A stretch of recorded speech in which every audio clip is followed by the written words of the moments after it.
Don Quixote by Miguel de Cervantes Saavedra. Volume I, Chapter 11. What befell Don Quixote with certain goatherds.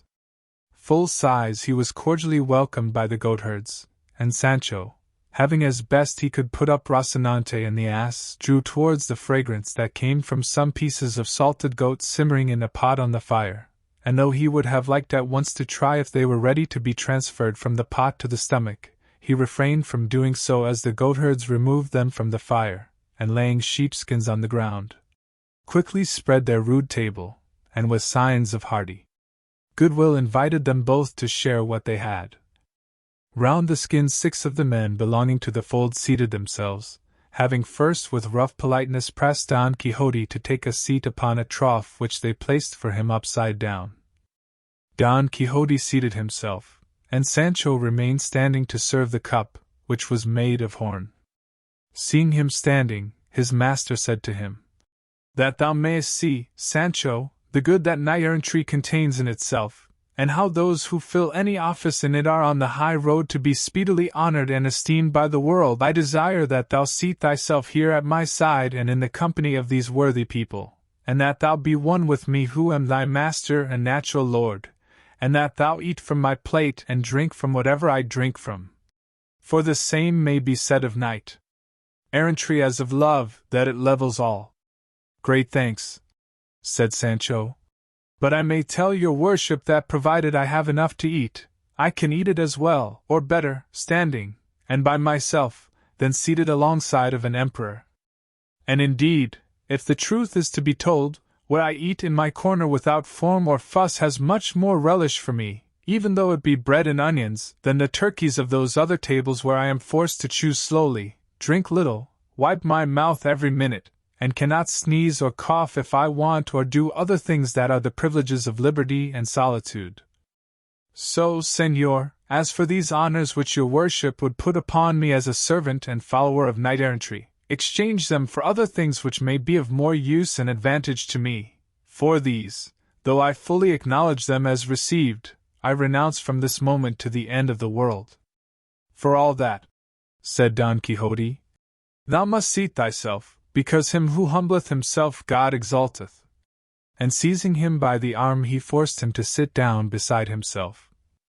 The goatherds did not understand this jargon about squires and knights-errant, and all they did was to eat in silence, and stare at their guests, who with great elegance and appetite were stowing away pieces as big as one's fist.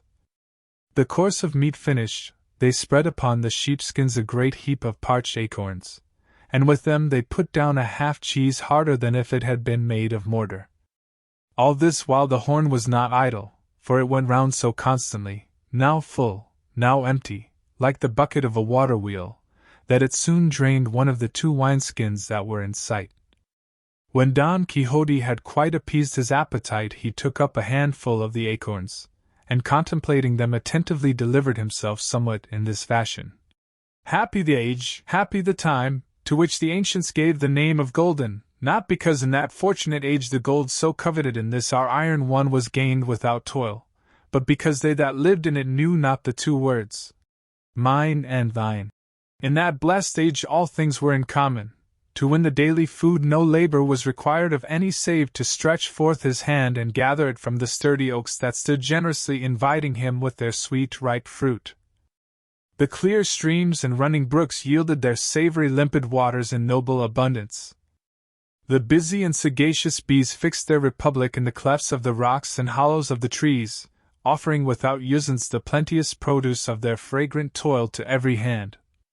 The mighty cork trees, unenforced save of their own courtesy, shed the broad light bark that served at first to roof the houses supported by rude stakes, a protection against the inclemency of heaven alone. Then all was peace, all friendship, all concord. As yet the dull share of the crooked plough had not dared to rend and pierce the tender bowels of our first mother that without compulsion yielded from every portion of her broad fertile bosom all that could satisfy, sustain, and delight the children that then possessed her.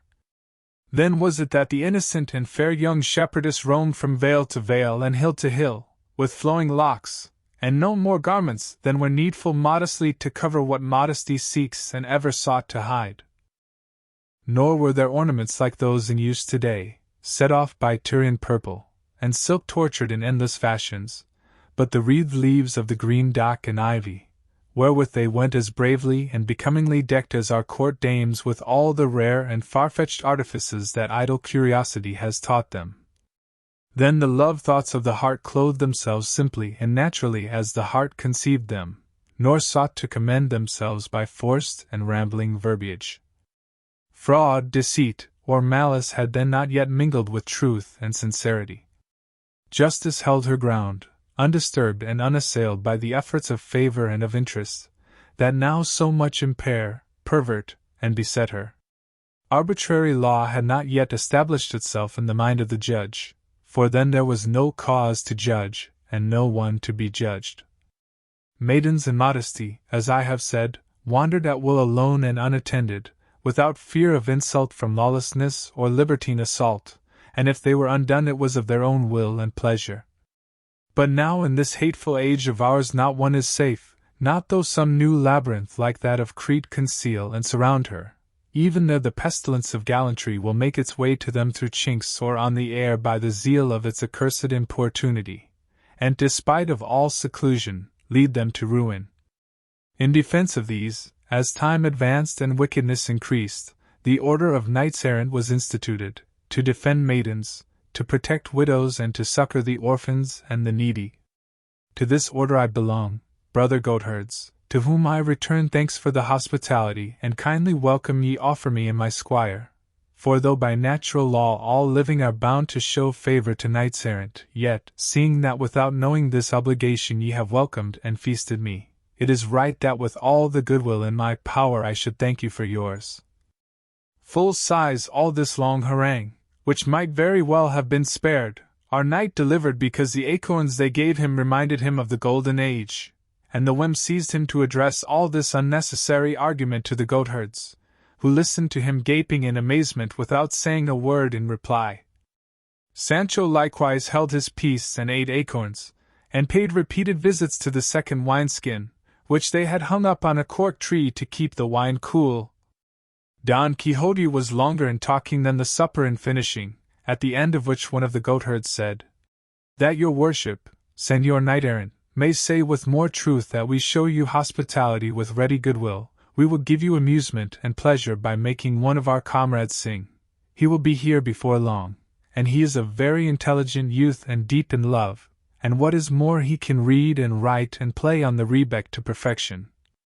The goatherd had hardly done speaking, when the notes of the rebeck reached their ears, and shortly after the player came up, a very good-looking young man of about 22.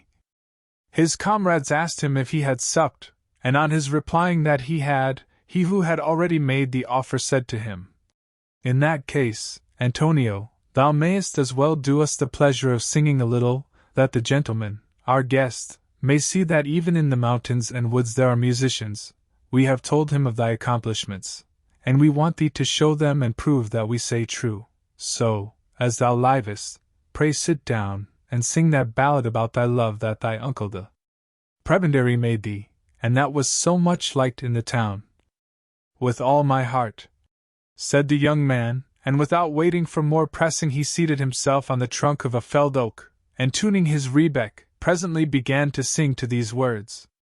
"Antonio's ballad, thou dost love me well, Olalla, well I know it, even though love's mute tongues thine eyes have never by their glances told me so.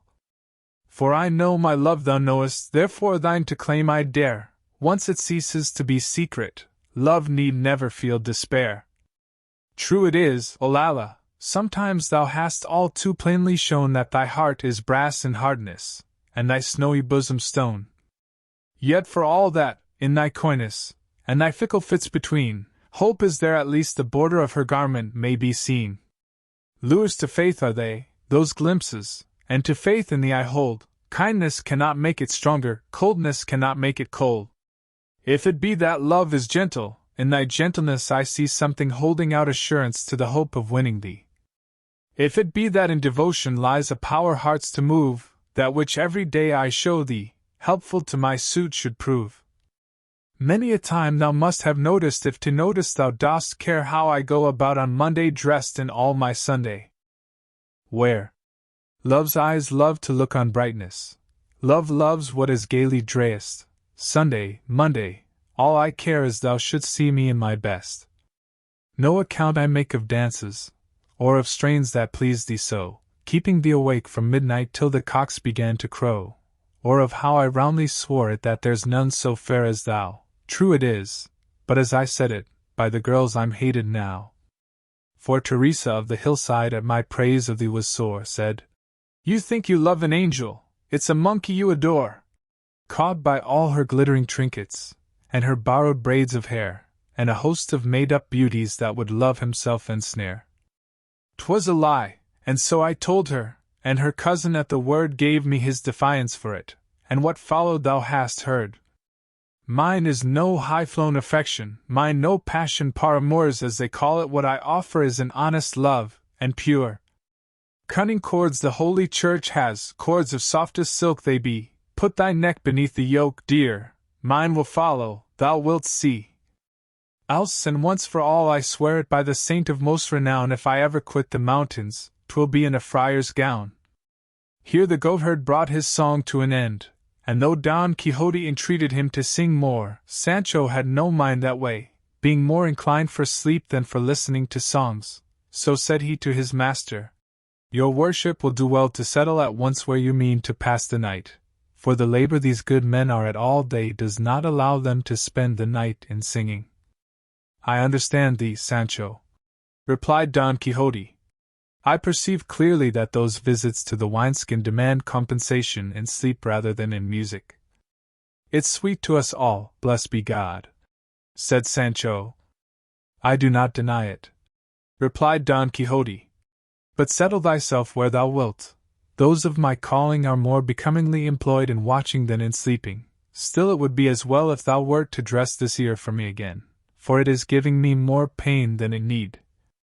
Sancho did as he bade him, but one of the goatherds, seeing the wound, told him not to be uneasy, as he would apply a remedy with which it would be soon healed, and gathering some leaves of rosemary, of which there was a great quantity there, he chewed them and mixed them with a little salt, and applying them to the ear he secured them firmly with a bandage, assuring him that no other treatment would be required, and so it proved.